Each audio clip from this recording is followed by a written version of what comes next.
Yang ini ikan kecil.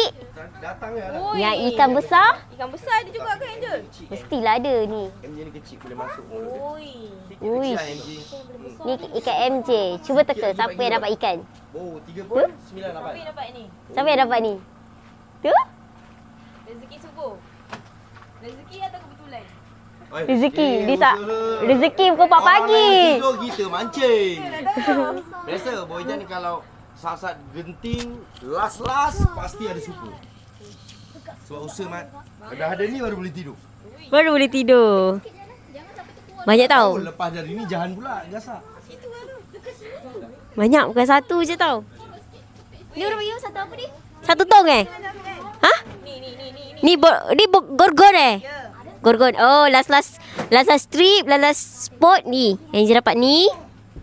Ni siapa cakap tak banyak? Ini berapa orang tim mancing ni? Kena tanya Oyat. Oyat, berapa orang yang mancing ni Oyat? Empat. Siapa yang mancing? Saya. Lagi? Kakak Moti. Lagi? Kakak. Akak siapa? Angel. Lagi? Papa. Empat orang memancing pun boleh sampai 2 tim Boleh. Tapi yang ni ikan apa ni? Cuba geng teka. Yang ini ikan apa? Ikan wang kobia. Ini ikan apa abang ni? Yang ni? Yang panjang ni dengan yang tu? Ini barakuda, yang itu wang kobia. Wang kobia. Ni. Ni buat fish and chip lah balik. Oi, sedap ke? Dah.